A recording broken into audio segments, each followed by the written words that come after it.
نحمدہ ونصلی علی رسولہ الکریم اما بعد فاعوذ باللہ من الشیطان الرجیم بسم اللہ الرحمن الرحیم۔ پیارے بچوں، ہم تاریخ اسلام کا بہت اہم ترین ایک موقع جس کو فتح مکہ کہتے ہیں، اور وہ رمضان میں ہی ہوا تھا اور ابھی بھی رمضان چل رہا ہے۔ اس کی کچھ تفصیلات پڑھ چکے تھے، کچھ انشاءاللہ آج پڑھیں گے۔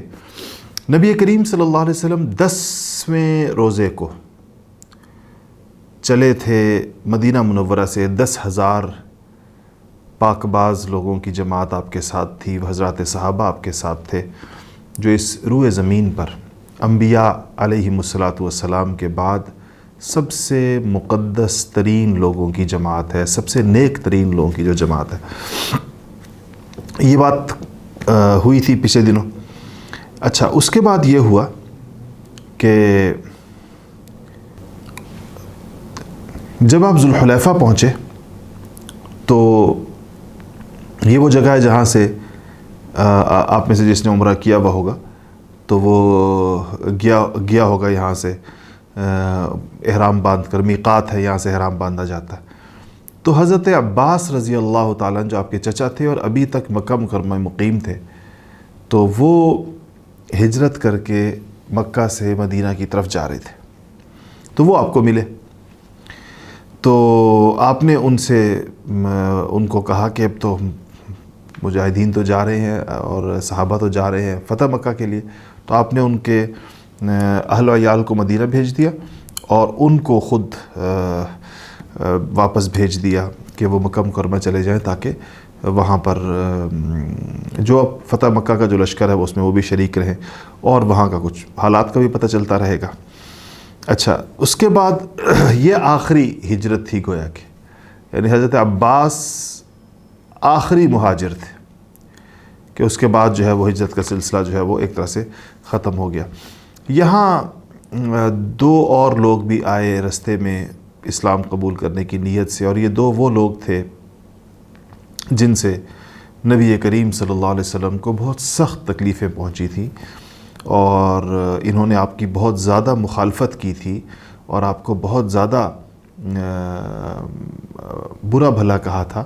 لیکن یہاں پر بھی نبی کریم صلی اللہ علیہ وسلم نے ان دونوں کی سفارش کو بھی، ان کے لیے جو سفارش کی گئی کہ ان کو معاف کر دیں، اور ان کے یہ آپ کے ساتھ ساتھی بننا چاہتے ہیں، تو ان کو تو آپ صلی اللہ علیہ وسلم نے ان کو بھی معاف کر دیا، ان کے اسلام کو بھی قبول فرما لیا۔ اچھا، جس وقت آپ صلی اللہ علیہ وسلم مدینہ سے روانہ ہوئے تھے تو ظاہر بات ہے کہ اس وقت صحابہ روزے تھے، اور جب آپ صلی اللہ علیہ وسلم مکہ مکرمہ سے کوئی 72 میل یعنی 100 سے زیادہ کلومیٹر بنتے ہیں یہ، آپ جب وہاں پر پہنچے تو روزہ تھا اور گرمی تھی، پھر گرمی بھی حجاز کی گرمی بڑی سخت گرمی ہوتی ہے، تو آپ نے روزہ توڑ دیا، تاکہ کیونکہ سفر میں ویسے ہی مسافر کو اجازت ہوتی ہے، اور آپ نے اس کے بعد آپ کے اقتداء کے اندر صحابہ نے بھی، اور آپ نے صحابہ کی مشقت کے خیال سے، کہ اس میں ہر عمر کے صحابہ تھے، اور آپ نے ان کی مشقت کے خیال سے روزہ توڑا۔ اور اس کو افطار کرنا ہی کہتے ہیں، لیکن وقت سے پہلے افطار کرنا، کیونکہ اس کی شرعاً اجازت ہے سفر، وہ ہوا۔ اچھا، یہاں سے پھر آپ مزید آگے گئے، ایک جگہ آتی ہے جس کا نام ہے مر الظہران۔ تو یہاں سے جب آپ نکلے تو آپ مر الظہران پہنچے۔ یہاں یہ مکہ مکرمہ سے سمجھے کہ باہر کا علاقہ ہے۔ یہاں پہنچ کر آپ نے پڑاؤ ڈالا اور لشکر کو یہ حکم دیا کہ ہر شخص اپنے خیمے کے سامنے آگ جلائے۔ تو یہ ایک پرانا رواج تھا، عرب کا قدیم دستور تھا کہ لشکروں میں آگ روشن کیا کرتے تھے۔ تو آپ نے اس کا حکم دیا تو قریش کو، اچھا اب قریش جو تھے انہیں یہ فکر تو لگی ہوئی تھی کہ ہم نے بدعہدی کی اور ہم نے خود صلح حدیبیہ کو توڑ دیا۔ ہم نے صلح حدیبیہ کے موقع پر جو معاہدہ ہوا تھا ہم نے اس کو توڑ دیا، اس کی ہم نے خلاف ورزی کی، اور ہم نے ان لوگوں پر ظلم کیا جو نبی کریم صلی اللہ علیہ وسلم کے ساتھی تھے معاہدے میں، جس کو حلیف کہتے ہیں، جو پارٹنرز تھے ایک طرح سے. تو ان کو یہ یقین تھا کہ نبی کریم صلی اللہ علیہ وسلم اپنے ساتھیوں کے ساتھ، اپنے پارٹنر جو ایک قبیلہ ہے ایک طرح سے جس نے مسلمانوں کے ساتھ ایک پارٹنرشپ کی ہوئی ہے، ان پر ہونے والے ظلم پر خاموش نہیں بیٹھیں گے، اور اس بات کو آپ صلی اللہ علیہ وسلم نظر انداز نہیں کریں گے. تو یہ تھوڑے خوفزدہ تھے. اچھا، ایسے ہوا کہ 3 لوگ تھے. ابو سفیان جو اب بس مسلمان ہونے والے ہیں، اور اب ان کو ابو سفیان رضی اللہ عنہ کہنا چاہیے. حکیم ابن حزام حضرت خدیجہ الکبریٰ رضی اللہ عنہا کے بھتیجے تھے، اور نبی کریم صلی اللہ علیہ وسلم سے بڑی محبت رکھتے تھے. اسلام نہیں لائے، ویسے محبت بڑی تھی. اور بدیل بن ورقہ، یہ 3 باہر نکلے مکہ سے. تو ابو سفیان کو جگہ جگہ آگ کے الاؤ نظر آئے، وہ جو خیموں کے باہر آگ جل رہی تھی. تو ابو سفیان نے کہا کہ رات تھی، رات میں لوگ تو کم نظر آتے ہیں، خیموں کے اندر کون ہے کیا، خیمے آگ نظر آتی ہے دور سے. ابو سفیان نے کہا یہ آگ کیسی ہے؟ تو بدیل نے کہا کہ شاید یہ قبیلہ جو خزاعہ ہے، ان کے کچھ گھر مکہ سے باہر تھے، تو یہ شاید ان کی آگ لگتی ہے. تو ابو سفیان نے کہا کہ اچھا، اور خزاعہ کے ساتھ ظلم بھی ہوا تھا، تو انہوں نے کہا کہ شاید خزاعہ کوئی حملہ کرنے لگے ہیں کیا ہے. تو ابو سفیان نے کہا کہ خزاعہ کے پاس اتنے لوگ کہاں سے آ گئے، وہ تو تھوڑے سے لوگ ہیں، یہ اتنا بڑا لشکر کس کا ہے. تو اب یہ باتیں یہ لوگ کر رہے تھے کہ اتنے میں مسلمانوں کے جو چوکیدار تھے اس لشکر کے، گارڈز جو تھے یا سیکیورٹی پر مامور جو لوگ تھے، انہوں نے ان تینوں کو دیکھ لیا اور ان کو گرفتار کر لیا. تو اب ان لوگوں نے گھیر لیا ان تینوں کو کہ کون لوگ ہیں جو یہاں پر آئے ہوئے. تو ابو سفیان نے ان چوکیداروں سے پوچھا کہ یہ لشکر کس کا ہے، یہ کون ہے اتنے بڑی تعداد میں جو آئے. تو انہوں نے کہا کہ آپ کو نہیں پتا، یہ محمد الرسول اللہ صلی اللہ علیہ وسلم اور ان کے ساتھ ان کے جانثار صحابہ ہیں. تو ابو سفیان تو دہل گئے یہ دیکھ کر کہ یہ کتنا بڑا لشکر ہے.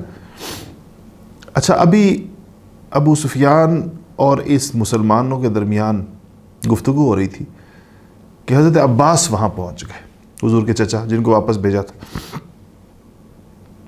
تو حضرت عباس نے پہچان لیا کہ ابو سفیان کی آواز سے کہ ابو سفیان ہے، اور یہ شاید باہر نکلے ہوں گے.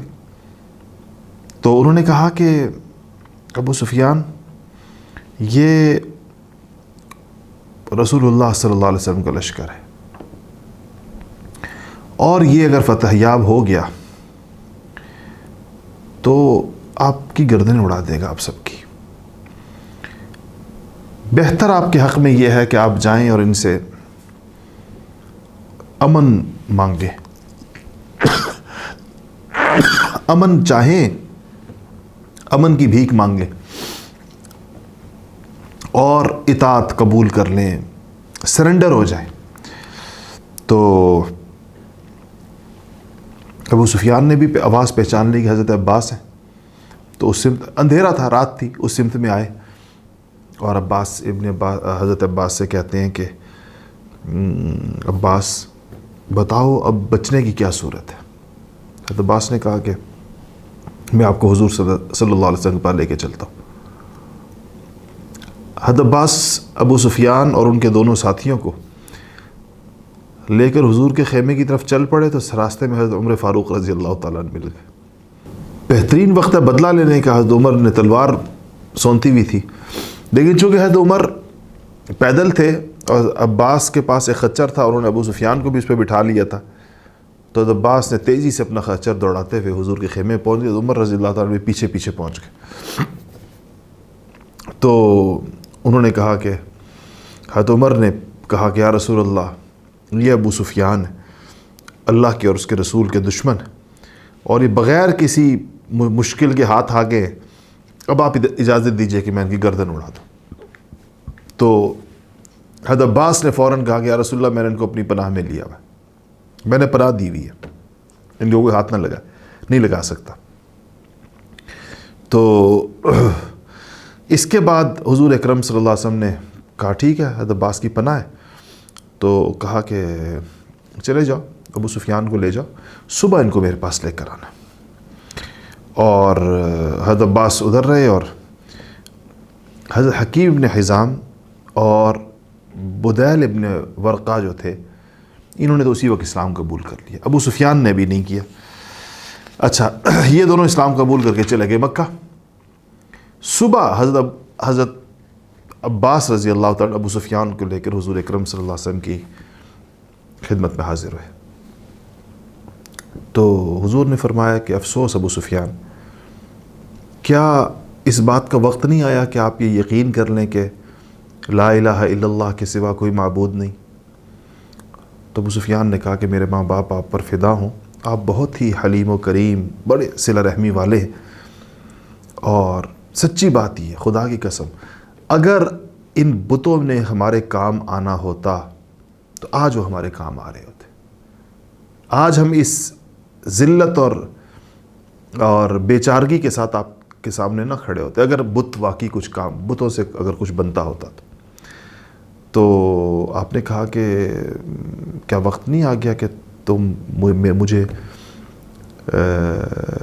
اللہ کا رسول مانو، اللہ کو اللہ مانو، نبی کو نبی مانو؟ تو ابو سفیان نے خیر آپ کے حلم اور آپ کے صبر کی اور آپ کے اخلاق کی اور آپ کی طرف سے معافی کی اور ان چیزوں کی بڑی تعریف کی. اس کے بعد حضرت عباس نے ان کو سمجھایا ابو سفیان سے کہ آپ اسلام قبول کر لیں تو عافیت ہے، اور اگر آپ نے مقابلہ کرنا ہے مکہ مکرمہ جا کر تو پھر آپ دیکھ لیں یہ جو لشکر کی صورتحال ہے، آپ لوگ کہاں ٹھہر سکتے ہیں اس کے سامنے. تو ابو سفیان نے اسلام قبول کر لیا، اور اسلام قبول کرنے کے ساتھ ہی وہ کیا ہو گئے؟ رضی اللہ عنہ ہو گئے، صحابی ہو گئے. یاد رکھیے گا، ایک اصول یاد رکھیے گا، حضور اکرم صلی اللہ علیہ وسلم نے فرمایا کہ ایک حدیث شریف ہے کہ الاسلام یہدم ما کان قبلہ، الاسلام یہدم ما کان قبلہ.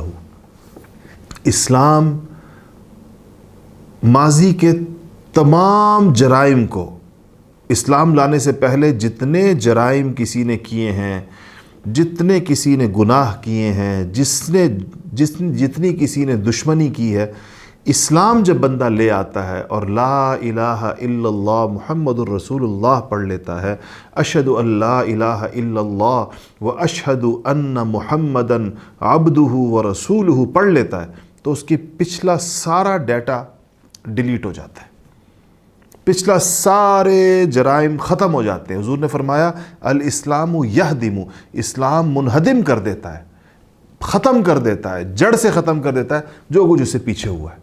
تو اب حضرت ابو سفیان رضی اللہ تعالیٰ نے اسلام لے آئے، بس اب انہوں نے جو کچھ احد میں کیا تھا، جو کچھ اس سے پہلے ہوا تھا، جو کچھ خندق میں ہوا تھا، وہ سب ختم ہو گیا، اور اب وہ کیا ہو گئے؟ وہ صحابی رسول ہو گئے، اور وہ بھی اس فضیلت میں داخل ہو گئے جہاں اللہ جل شانہ نے فرمایا رضی اللہ عنہم ورضوا عنہ. تو اس کے بعد حضور نے حضرت عباس سے کہا کہ ابو سفیان کو اونچی جگہ کھڑا کرو، ان کو یہ منظر دکھاؤ، اسلام کے لشکر کی یہ شوکت، یہ شاندار منظر ان کو دکھاؤ. تو ابو سفیان وہاں کھڑے ہو گئے. اب قبائل اچھا یہ لشکر جو تھا، چونکہ ہر قبیلے کا اپنا ایک لشکر تھا، انصار کا اپنا قبیلہ، نبی کریم صلی اللہ علیہ وسلم کا اپنا قبیلہ. تو جب ایک لشکر گزرتا تھا ابو سفیان پوچھتا یہ کون ہے، تو بتاتے یہ فلانا قبیلہ، عباس بتاتے یہ فلانا قبیلہ، یہ فلانا قبیلہ، پھر فلانا قبیلہ. کہتے ہیں حتیٰ کہ پھر جب نبی کریم صلی اللہ علیہ وسلم کی سواری آئی تو آپ کے ساتھ مہاجرین اور جانثار انصار آپ کے ساتھ، اور سب نے زرہیں پہنی ہوئی تھیں. زرہ سونے کا، وہ لوہے کا جو لباس ہوتا ہے، اور اس لوہے کے لباس میں چونکہ صبح ہو چکی تھی، سورج نکل چکا تھا، تو وہ سورج کی شعاعیں جو لوہے کے لباس پر پڑتی تھیں اس سے جو وہ چمک پیدا ہو رہی تھی، اس سے آنکھیں چندھیا رہی تھی دیکھنے والوں کی. تو ابو سفیان نے کہا کہ حضور کی شان دیکھی کہ حضور کتنے 8 ہجری ہے. دیکھو بچوں، صرف 7 سال پہلے، 7.5 سال پہلے نبی کریم صلی اللہ علیہ وسلم ایک ابو بکر صدیق رضی اللہ تعالیٰ عنہ کے ساتھ مکہ سے نکلے تھے ان لوگوں کے ظلم و ستم کی وجہ سے. اور صرف 7-8 سالوں میں، 8 سالوں میں اللہ جل شانہ اس شان کے ساتھ آپ کو واپس لا رہے ہیں کہ مکہ کے اندر کوئی آپ کا راستہ روکنے کی ہمت نہیں کر رہا. قریش نے تو بالکل ہتھیار ڈال دیے. تو اس نے کہا کہ ابو سفیان رضی اللہ تعالیٰ نے کہا کہ عباس، تمہارا بھتیجا تو بڑی شان والا ہو گیا، تمہارے بھتیجے کی تو حکومت اور ان کی تو اقتدار بہت بڑا ہو گیا. تو حضرت عباس رضی اللہ تعالیٰ نے کہا کہ ابو سفیان، یہ بادشاہوں والی شان و شوکت نہیں ہے، یہ نبیوں والی شان ہے، یہ اللہ کے نبیوں والی عزت اور سربلندی ہے جو اللہ جل شانہ نے اپنے نبی کو دی ہے، جو اللہ پاک نے اپنے رسول کو دی ہے. اچھا، پھر نا حضرت عباس نے کہا حضور صلی اللہ علیہ وسلم سے کہ رسول اللہ، ابو سفیان ہیں، بڑے ہیں، عزت کی چیزوں کو پسند کرتے ہیں، سردار ہیں، ان اسلام لائے ہیں، آپ ان کو کوئی انعام دے دیجئے، اسلام لانے کا کوئی ان کی عزت بڑھانے والا کوئی کام کر دیجئے. تو حضور صلی اللہ علیہ وسلم نے فرمایا کہ یہ عزت ہم ابو سفیان کو دیں گے کہ جو اب مکہ میں جو ہمارا لشکر داخل ہوگا، جو ابو سفیان کے گھر میں داخل ہو جائے گا، اس کو ہماری طرف سے امان ہوگی، ہماری طرف سے اس کو امان ہوگی جو ابو سفیان کے گھر میں داخل ہو جائے گا. ابو سفیان بڑے خوش ہوئے، لیکن انہوں نے کہا کہ میرے گھر میں تو سارا مکہ نہیں آ سکتا. تو آپ صلی اللہ علیہ وسلم نے فرمایا کہ اچھا ٹھیک ہے، جو بیت اللہ میں داخل ہو جائے گا، مسجد نبوی، مسجد حرام میں جو داخل ہو جائے گا، اس کو بھی امان ہوگی. ابو سفیان نے کہا کہ یا رسول اللہ، لوگ تو مسجد میں بھی سارے نہیں آ سکتے، نہ میرے گھر میں سارے آ سکتے ہیں، نہ ساتھ مسجد میں سارے آ سکتے ہیں، حرم میں، بیت اللہ میں. تو حضور نے فرمایا بس ٹھیک ہے، جو اپنے گھر کے اندر بھی دروازہ بند کر کے بیٹھ جائے گا اس کو بھی امان ہوگی. ابو سفیان نے کہا اب بڑی وسعت ہے، ہر بندہ اپنے گھر میں بیٹھ سکتا ہے. اس کے بعد جو ہے، جب یہ ابو سفیان اب صبح ادھر سے رخصت ہوئے اور آ کر انہوں نے پورے مکہ میں اعلان کیا کہ لوگوں، محمد صلی اللہ علیہ وسلم بہت بڑے لشکر کے ساتھ آ رہے ہیں، مکہ میں داخل ہونے والے ہیں. میری رائے یہ ہے، میرا مشورہ یہ ہے کہ کسی کی طاقت نہیں ہے ان کے سامنے کھڑے ہونے کی، کوئی ان کا رستہ نہیں روک سکتا. اب ایک ہی رستہ ہے، اسلام لے آؤ، سلامت رہو گے. اور حضور کے والے اعلانات بھی کہا کہ جو مسجد حرام میں داخل ہو جائے اس کو بھی امن ہے، اس سے کوئی باز پرس نہیں ہوگی. جو میرے گھر میں داخل ہو جائے اس کو بھی امن ہے، باز پرس نہیں ہوگی. اور جو اپنے گھر کا دروازہ بند کر کے بیٹھ جائے تو اس کو بھی امن ہے، اس سے بھی باز پرس نہیں ہوگی. اس کے بعد آپ صلی اللہ علیہ وسلم، قدا کہتے ہیں اس جگہ کو جو مکہ کا بالائی اونچائی کی طرف سے آپ داخل ہوئے. جب آپ داخل ہوئے، حالانکہ اتنا بڑا لشکر تھا اور آپ اتنے صحابہ کے ساتھ آ رہے تھے، لیکن آپ بہت تواضع کے ساتھ داخل ہوئے کیونکہ حرم تھا. اللہ نبی ویسے تواضع والا ہوتا ہے. آپ نے سر جھکایا، بالکل نیچے آپ کا سر تھا، حتیٰ کہ بعض سیرت نگاروں نے لکھا ہے کہ آپ کی اتنا سر جھکا ہوا تھا کہ آپ کی جو داڑھی مبارک تھی وہ نیچے اونٹ کا جو کوہان تھا اس سے لگ رہی تھی. کالی پگڑی آپ نے پہنی ہوئی تھی، سیاہ رنگ کی امامہ پہنا ہوا تھا، اور آپ کے چہرے کے اوپر بھی انتہائی مسکینی تھی، تواضع تھی. اللہ تعالیٰ کا شکر اور احسان کرتے ہوئے آپ داخل ہوئے. تو آپ نے پھر فرمایا، داخل ہوتے ہوئے آپ نے فرمایا کہ یہ وہ دن ہے جس کا مجھ سے اللہ تعالیٰ نے وعدہ کیا تھا. اور یہ آیت تلاوت فرمائی، اذا جاء نصر اللہ والفتح ورأيت الناس يدخلون في دين الله أفواجا فسبح بحمد ربك واستغفر إنه كان توابا. اس کے بعد آپ نے کہا کہ آپ نے یہ پڑھا، پھر آپ اور اس سورہ فتح پڑھ رہے تھے، انا فتحنا لک فتحا مبینا. آپ وہاں سے گزرتے ہوئے ادھر آئے، وہی قدا جو جگہ ہے، اور حضرت کچھ لوگوں نے مقابلہ کرنے کا سوچا تو وہ مکہ کے نچلی طرف تھے، اس طرف سے حضرت خالد ابن ولید اپنے لشکر کے ساتھ آ رہے تھے، اور ان مقابلہ کرنے والوں کو 5-10 منٹوں میں انہوں نے وہاں سے بھگا دیا، اور آپ سے گھر میں داخل ہوئے تو آپ کی جو چچا بہن تھی حضرت ام ہانی، آپ کے چچا کی بیٹی تھی، ابو طالب کی بیٹی تھی، حضرت علی مرتضیٰ کی بہن تھی، حضرت علی کی بھی بہن تھی، حضرت جعفر کی بھی بہن تھی، عقیل کی بھی بہن تھی، ان کے گھر تشریف لے گئے۔ وہاں جا کر آپ نے جو ہے غسل کر کے 8 رکعت نماز آپ نے پڑھی، اور یہ چاشت کا وقت تھا، صلاۃ الضحیٰ جس کو کہتے ہیں، اس کا وقت تھا۔ علماء اس کو کہتے ہیں یہ صلاۃ الفتح ہے، صلاۃ الفتح، کہ جب فتح ہو جائے تو اس علاقے میں جا کر 8 رکعت نماز پڑھنی چاہیے۔ نبی کریم صلی اللہ علیہ وسلم کا یہ معمول رہا، اس کے آپ کی اسی معمول کی، آپ کی اسی روٹین کی پیروی کرتے ہوئے جتنے بھی مسلمان فاتحین گزرے ہیں وہ جب کسی علاقے میں جاتے تھے تو یہ نماز پڑھا کرتے تھے۔ اچھا جی، اس کے بعد کیا ہوا؟ اس کے بعد یہ ہوا کہ آپ اس کے بعد نماز سے فارغ ہو کر شیب ابی طالب میں تشریف لے گئے۔ اور بچوں آپ کو یاد ہے نا، شیب ابی طالب وہ گھاٹی ہے جہاں 3 سال تک نبی کریم صلی اللہ علیہ وسلم کے پورے خاندان کو محصور رکھا گیا تھا۔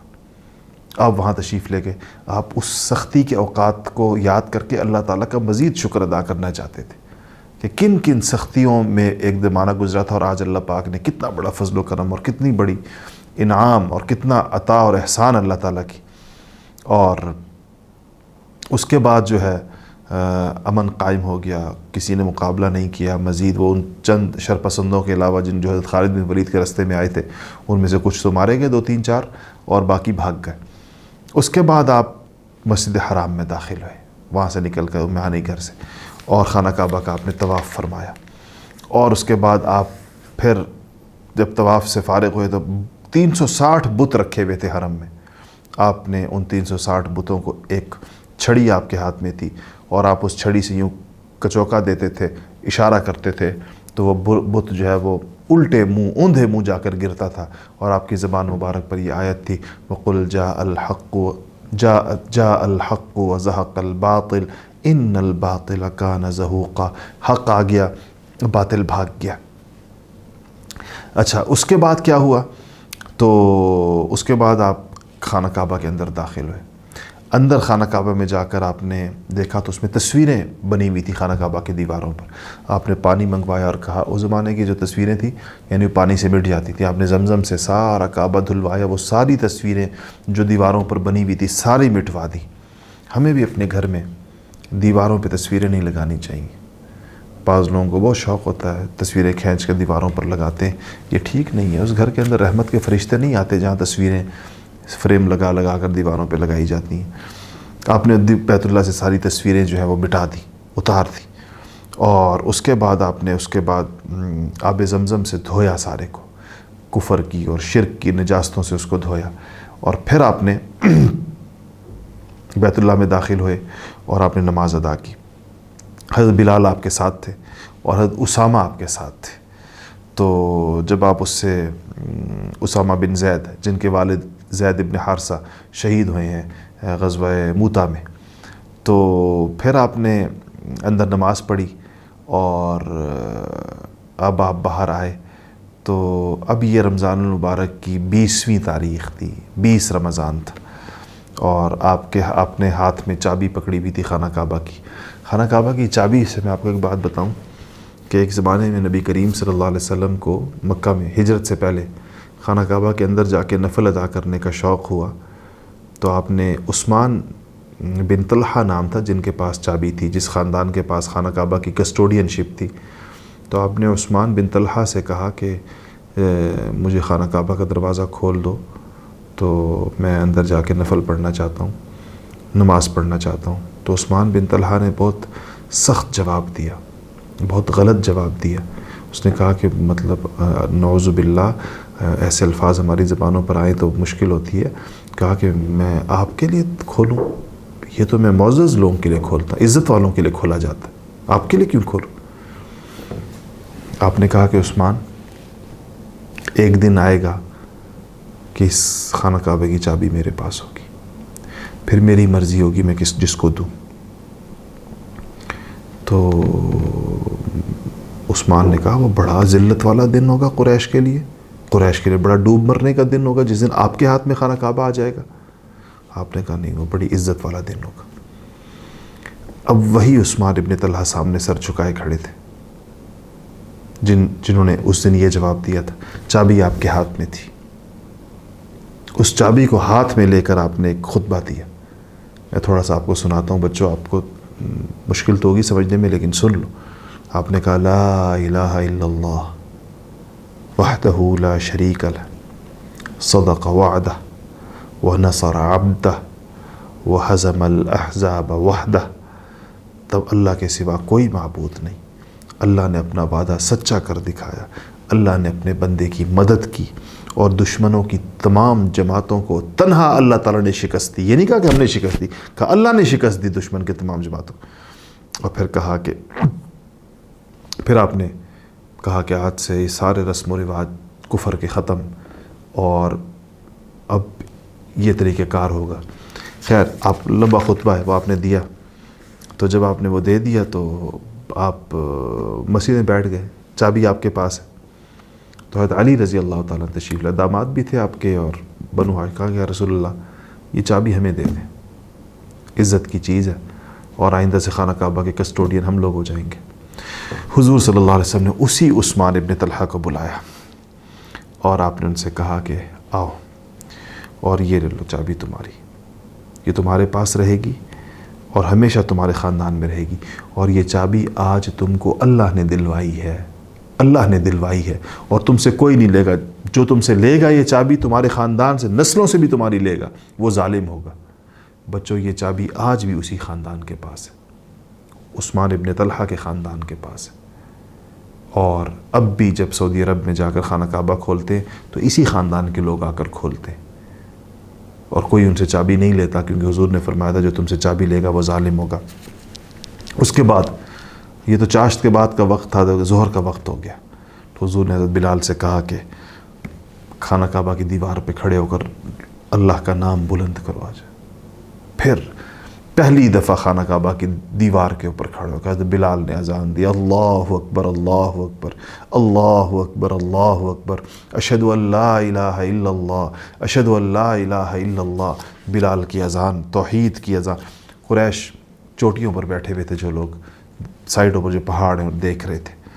اس کے بعد آپ صلی اللہ علیہ وسلم نے جب قریش کا سارا نظم ہو گیا تو آپ نے حضرت عتاب نام ہے ان کا، عتاب بن اسید، ان کو مکہ مکرمہ کا والی مقرر کیا یا گورنر مقرر کیا، اور ان کی عمر اس وقت صرف 21 سال تھی، 21 سال، اور ان کی تنخواہ 1 درہم روزانہ مقرر کی، 1 درہم روزانہ۔ تو یہ اس کے بعد جب آپ یہاں سے فارغ ہوئے پھر آپ نے بیعت کی، پہلے مردوں کو بیعت کیا پھر عورتوں کو بیعت کیا۔ مردوں کو تو آپ ہاتھ میں ہاتھ لے کر بیعت کرتے تھے، زیادہ لوگ ہوں تو ایک چادر پکڑ لیتے تھے، باقی لوگ بھی پکڑ لیتے تھے۔ عورتوں کو آپ کبھی ہاتھ لگا کر بیعت نہیں کرتے تھے، بلکہ پردے کے پیچھے سے عورتوں نے بیعت کی، اور بیعت کے وہ الفاظ جو ہیں، جو عورتوں کی بیعت کے الفاظ ہیں، وہ قرآن شریف کے اندر موجود ہیں۔ یا ایھا النبی اذا جاءک المؤمنات یبایعنک علی الا یشرکن باللہ شیئا ولا یسرقن ولا یزنین، سورۃ الممتحنہ کی آیات ہیں۔ اچھا، اس کے بعد جو ہے وہ آپ نے جب یہ ہو گیا، اور مہاجرین میں کے گھر جو یہاں پر رہ گئے تھے جب وہ جا رہے تھے، تو آپ صلی اللہ علیہ وسلم نے ان مکانات کے بارے میں بھی کوئی لیے نہیں واپس، جس کے پاس تھا اس کے پاس رہنے دیا، جس نے قبضہ کر لیا تھا ان کے پاس رہنے دیا۔ اور پھر آپ نے ایک عام معافی کی، جو لوگ رہ گئے تھے، صرف چند لوگ ہیں جن کو معافی نہیں ملی تھی، اور وہ سیرتی کتابوں میں ان کی تفصیل لکھی ہے، وہ 15 یا 16 تھے، ان میں سے ہی پھر بعض کو بعد میں مل گئی، لیکن وہ لوگ جنہوں نے اسلام کے خلاف مستقل نقصان کیا، سازشیں کی، پروپیگنڈا کیا، شاعری کی اور ہر طرح کے جرائم کیے، ان میں سے 15 لوگ تھے، ان میں سے بہت ساروں کو معافی بعد میں مل گئی. حضرت اکرمہ بن ابی جہل جو تھے وہ مسلمان ہوئے. اچھا، حضرت ابوبکر صدیق کے والد صاحب ابو قحافہ ابھی تک مسلمان نہیں ہوئے تھے. تو ان کا نام عثمان تھا لیکن کہلاتے ابو قحافہ تھے. تو حضرت ابوبکر کا نام عبداللہ تھا. اس طرح سے ابوبکر کا نام اصل میں بنتا ہے عبداللہ بن عثمان، کیونکہ والد کا نام عثمان تھا. تو حضرت ابوبکر اپنے والد کو لے کر حضور کی خدمت میں آئے. تو حضور نے کہا کہ تم نے اتنے بوڑھے والد کو کیوں لے کر آئے، میں ان کے پاس چلا جاتا. انہوں نے اسلام. تو حضرت ابوبکر نے فرمایا رسول اللہ آپ کے پاس آپ جائیں، اس سے بہتر تھا کہ یہ آتے. تو اس کے بعد حضور نے ان کے سینے پر ہاتھ پھیرا اور وہ سب سفید تھا ان کا. پتہ نہیں کیا عمر ہوگی. دیکھیں اس وقت ابوبکر کی عمر جو تھی وہ تقریباً 60 برس تھی. تو حضرت ابوبکر کی عمر 60 ایئرز ہوگی، تو ان کے والد کی عمر کوئی 90 سال تو ہوگی، کم از کم 80 85 90 سال، تو بہت بوڑھے تھے. تو وہ آئے اور انہوں نے تو اسلام قبول کیا تھا. حضرت ابوبکر کو حضور نے مبارکباد دی کہ تمہارے والد مسلمان ہو گئے. حضرت ابوبکر نے عجیب جواب دیا. ان کے یا رسول اللہ اگر میرے والد کی بجائے آج آپ کے چچا ابو طالب جو بہت پہلے فوت ہو گئے وہ مسلمان ہوتے تو مجھے زیادہ خوشی ہوتی، کیونکہ آپ کو اس سے زیادہ خوشی ہوتی اور آپ کی آنکھیں اس سے زیادہ ٹھنڈی ہوتی. اچھا، بڑے بڑے جو سردار تھے، صفوان ابن امیہ ہیں اور ابو لہب کے بیٹے عتبہ ہیں اور ان کے دوسرے بیٹے معتب ہیں. تو یہ سارے مسلمان ہوئے. اور اس کے بعد جو ہے وہ یہ ہونے کے بعد اب مکہ مکرمہ مکمل طور پر سیکیور ہو گیا. تو یہاں سے پھر اس کے فوراً بعد جس کو غزوہ حنین ہوا ہے اور طائف کی طرف آپ کا جانا ہوا ہے، تو یہ طائف اور غزوہ حنین میں کیا ہوا انشاءاللہ اس کو کل پڑھیں گے. آج اسی پر اکتفا کرتے ہیں. السلام علیکم ورحمۃ اللہ وبرکاتہ.